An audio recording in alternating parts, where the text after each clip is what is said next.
Hi, kindergarten friends. The past 2 weeks, we've been focusing on how to make our writing easy to read and spelling strategies that we can use in order to spell words that are hard for us to write.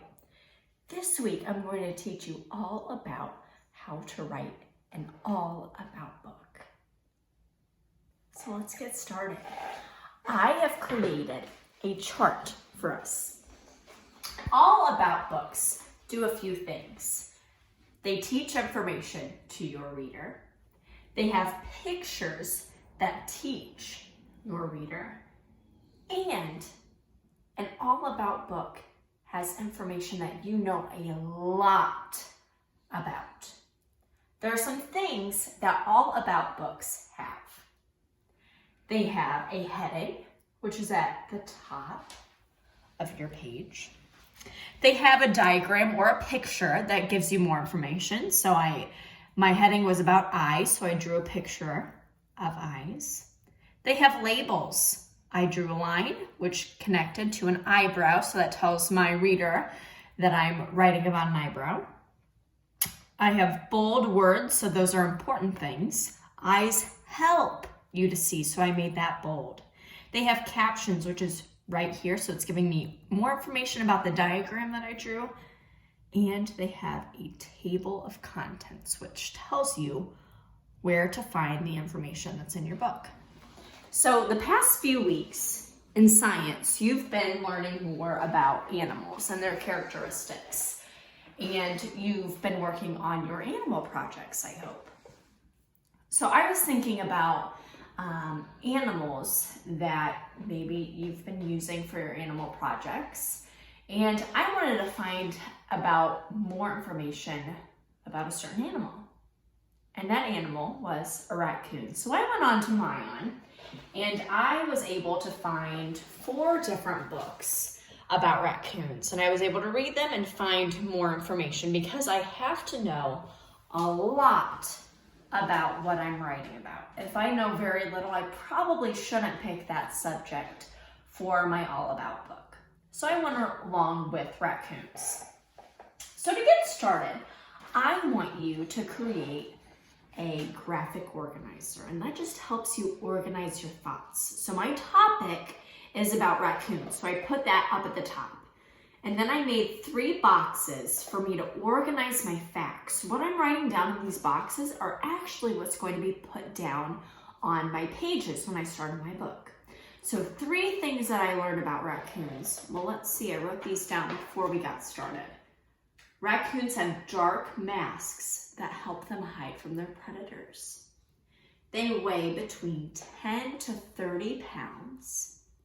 And baby raccoons are called kids. So I'm going to use this to help me as I'm writing, and I'm going to keep in mind what we've been learning about with making our writing easy to read and using spelling strategies.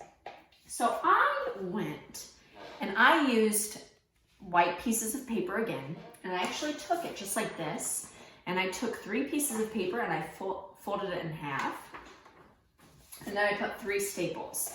This is a different way that you can make a book. If you want to use a full sheet of paper, you can as well. Okay, so my title, that's going to tell me all about what my reader is going to be reading, is called All About Raccoons. Pretty fitting, and I drew a picture of a raccoon. And of course, I have to say who the author is, which is me. So by Mrs. Doss. So let me show you. I said at the bottom of my page, of my chart that I made, that there's going to be a table of contents with your writing, with an all about book. So take a look at my table of contents that I have. Here it is. My table of contents, and this is going to show my reader where they can go, which page they can go to find out that information. And of course, my book is all about raccoons. So what they look like, if my reader wanted to find more about that, they would go to page 2. And I have to have this planned out. How much they weigh, page 3. Baby raccoons, page 4. And look, it's going along right with what I have. So if I have my graphic organizer, before I went to teach you, I pulled out my book and I said, okay, I'm going to write about what they look like on this page, how much they weigh on this page, and what the babies are like on this page. So I'm going to show you, we're going to get started with my first page, and this will help you when you are going to write your own book.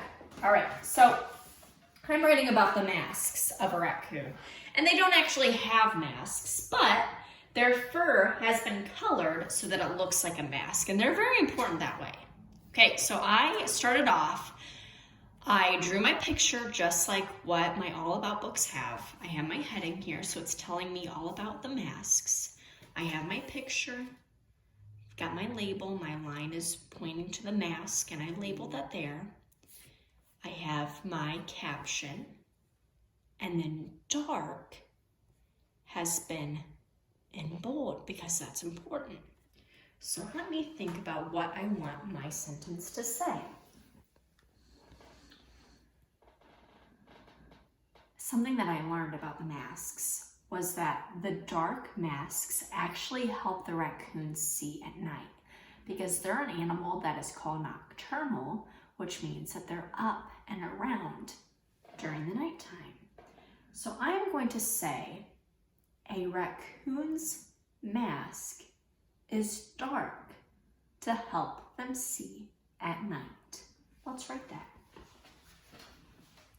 A raccoon mask. Let's sound that out. Ask. A raccoon's mask helps it see. How do we spell see? S-E-E. At. Let's sound out night.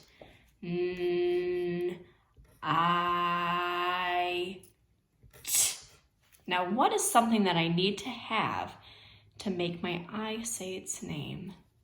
Maybe a silent E.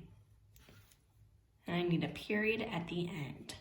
So not only do I have my picture that's giving my readers more information, but I'm also having a sentence that matches, that gives them information.